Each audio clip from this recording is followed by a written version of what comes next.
is them asserting some type of control over you to allow you to think that, let's say, for instance, you're choosing an occupation, or you're choosing a particular person to have a relationship with, or you're beginning to make a life change. The first thing the bully is going to do, they're going to come to you and allow you to feel that you are making a mistake. And here's some of the key things that are going to let you know that they're doing this, so you can recognize it. First off, they're always going to throw the fact that they have more experience. More experience doesn't necessarily mean smart, because I know a lot of old dumb people. Well, is that a bullying piece or a control piece? Well, bullying, controlling, all synonymous. Oh, okay. Because they are attempting to assert their dominance over you, whether it's because of the fact they could have done it, or they could have done something in their life at a certain time and they didn't, so now they're forcing it on you. Well, quick question.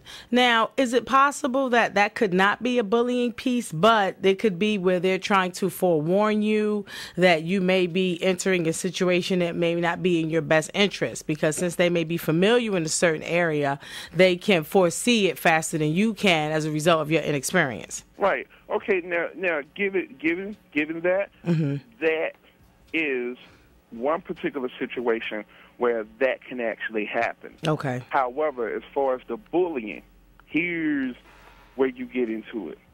Then the threats are going to come where if you don't do this, then you know how our family is.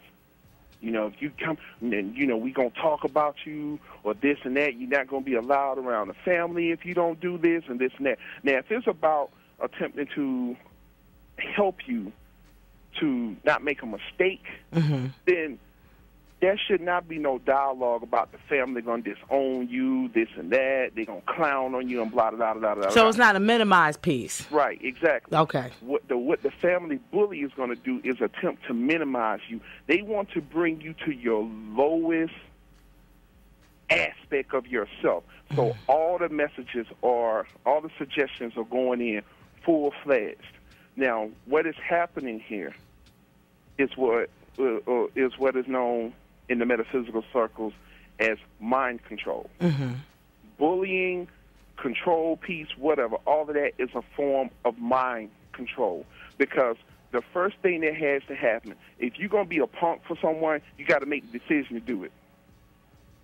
If you're going to allow someone to pick on you without any resistance, you have to make the decision that you're going to do it. And whatever actions or words or whatever that allows you to make that decision, it still comes down to the fact that you have to make that decision. So if you allow the bullies to tell you, well, I don't want to be shunned by the family, or I don't want to be shunned by the church, because it happens in religion too. Also, give us an example how people are being bullied in their relationships, romantic. Okay, let's say, for instance, there's so many examples you can give from that.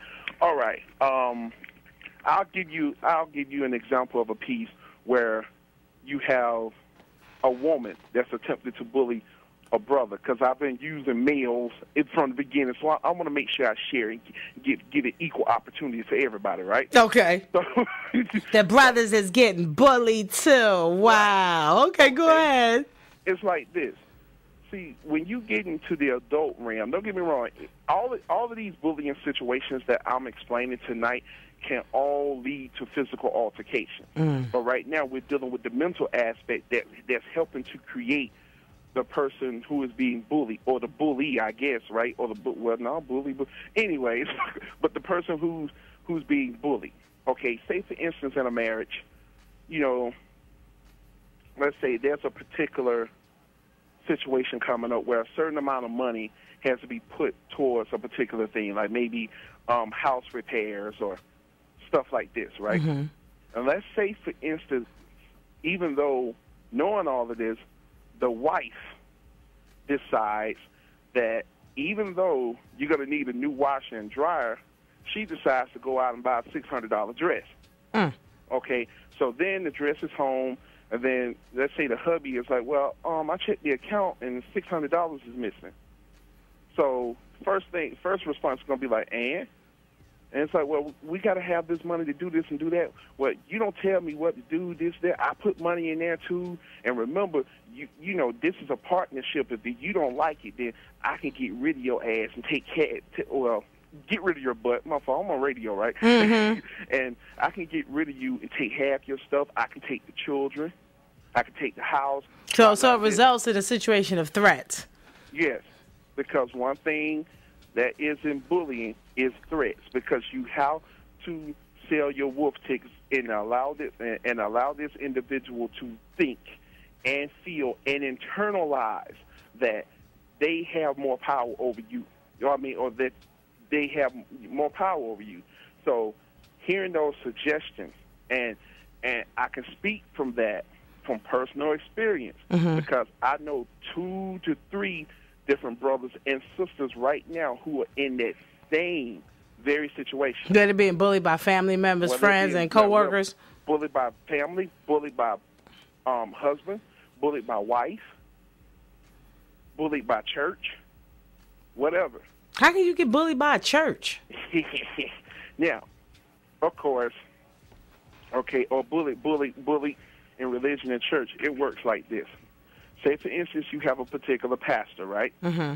And in your pastor's congregation and all that good stuff, I haven't been to church in a long time, so forgive me if I don't speak certain terms correctly. But yes, let's say your pastor tells you, and this is a great example. I know some people are going to disagree, but I can back this up. Let's say, for instance, you know, you're always given an offering, right, to help the church building fund, even though nothing gets built. But, you know, you have a church building fund. Oh, good. Okay, here we go. And all of that, right? I'm speaking from personal experience, so I'm not just pulling something out my butt. I'm giving you personal experience. Okay, go ahead. And let's say, for instance, you have this church building fund, right? And you're normally giving money all the time. Yet, let's say your daughter just broke her arm, and the medical bills are going to be a little high. So you can't give anything this month, right? Or probably for the next couple of months, because, you know. Because you have financial hardships. Right. A Band-Aid at a hospital is $50. You see what I'm saying? Okay. So let's say you can't give no money at this time. The first thing that's going to happen, the pastor and or the congregation is going to allow you to feel like you're doing something wrong, that you're dirty, you're being selfish, because even though this is happening, God going to take care of that. But right now we need that cheddar. Oh, okay. So in scenarios where there's a financial commitment, when a person has to withdraw from that commitment, and if they're possibly receiving pressure from whoever they were supporting, then that's a possibility of you being bullied. Mm-hmm. Okay. So let's talk about this now. In terms of the characteristics, share with us the characteristics of a bully, which would be the predator, I guess, as we went back to the animal kingdom, and also an example of how people are carrying themselves that open up. Let's start there. Give us an example of how people are carrying themselves to be opened up to being bullied. Okay.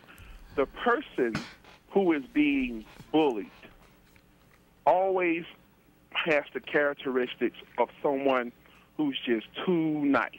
Okay? And what I mean by too nice, because I'm not saying there's anything wrong with being polite and being kind. However, there's a thing with being too polite and too kind, meaning that that people mistake that for weakness? Exactly. Okay. That's right there. That's one of the things people make mistakes for weakness. Another thing, too, and see, what I'm explaining here is what bullies pick up. Mm-hmm. You know, the longer you are a bully, the more you can pick up stuff like this, okay? Oh, okay. Okay, you're a person, like the person who can be bullied or the potential prey, they're a person that's always unsure of themselves. So insecurity is another area. Right. Okay. Insecurities. That they can pick up on. Right, and there's a number of things that can cause insecurity. Mm-hmm. It can be a lack of communication at home. It can also be that the home has a bully in either form of parents and or siblings. So this causes an effect that allows the person to be a bit timid to themselves, head down, not showing confidence in their What shows confidence? Like, is that an eye contact piece? Is it a posture piece? If I'm walking looking down, will that open me up to be bullied more than if I'm looking straight ahead of me? Right. Because if you're walking with your head down and your posture is like slumped over, you're not going to be alert to everything that's going on around you. And bullies can pick that up. Right. So it's very easy for somebody to walk up and clip you, make you fall in front of the whole school or in front of anywhere. Okay. Okay. Now, one thing, too, that people who could potentially be bullied exhibit, at times, you may not have friends or certain types of friends.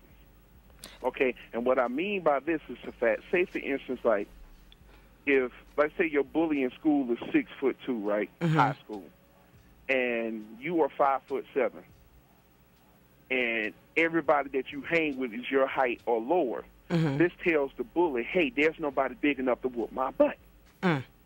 Okay? So you're going to be easy prey. Okay? Now, let's go into how you recognize a bully. Okay. They talk too freaking much. Okay? That allow. So a person who talks a lot, that means that they have to be a bully because they talk a lot? Well, I'm going to explain certain things that go along with that. Okay. They make sure that they draw a crowd to them. And see, the crowd, they make sure the crowd that they surround themselves with are people who they feel are weaker than them. So it's going to be people who are uncertain of themselves, people who wish to find some type of identity. So he or she is going to find an individual who wishes to have their power too. So, because what's happening here is that a lot of bullies are bullying people because they don't wish to make themselves a target. So if you could punk somebody out, then they put you in the crew. So the bigger bullies don't mess with you because you can punk somebody out now. But that doesn't necessarily save you. It just buys you a little bit of time. Okay. Okay, let's do this. We got some listeners calling in on the studio line. I want to go ahead and see if they have some questions, comments, or feedback for you. So please do hold. Okay, it looks like that person hung up. Let's see what's. Okay, you're on Live Radio 89.3. Thank you so much for calling. We were talking about the areas of bullying, and I have my special guest on the studio line, Amin Ra Haru. He is a martial arts instructor as well as personal development coach. What's your question or feedback, sir or ma'am? Yes, how you doing? How you doing, my brother? How you doing, my sister? Good. How are you? I'm fine. I just got to say, like, I think people focus too much on the bully, not understanding that if you just be you, the bully won't even do nothing to you. Okay, right. You're correct, and that's the point that I was going to eventually, move into. But I'm glad that you mentioned that. Because, like I mentioned before, I mentioned that the person who can be bullied is the person who's insecure. They haven't established their individuality. Okay? That's correct. Yeah, that's right. Because a lot of times people really don't know. And a lot of times, we call people bullies, but really they're not bullies. They have a lot of love in their heart. It was just the way they was raised. And a lot of times when you have no understanding of what's real, you feel like you need that attention, right? To portray that image, right? Because one thing that people who exhibit the traits of a bully or who are bullies is the fact they are some of them are searching for love and attention too, but the only way that they know how to do it is by fear. Oh, how about manipulation? Would that be a decent word for that, manipulation? Manipulation. I mean, true. The manipulation plays a part. If that's like you say, is fear and all. And Satan is the biggest bully of all. Right. Oh, okay. Well, listen, sir, thank you so much for calling and sharing your feedback. So we're talking about the bullying piece, and so now what we're saying is that this is the question I have. Is there a difference between being bullied by a person and dealing with an aggressive person? Is aggressive people bullies by default? How does that work? Well, it's like this. You do have some people who just have an aggressive nature, but they may not necessarily be a bully. But then you got people of an aggressive nature who just keep picking and picking and picking. For example,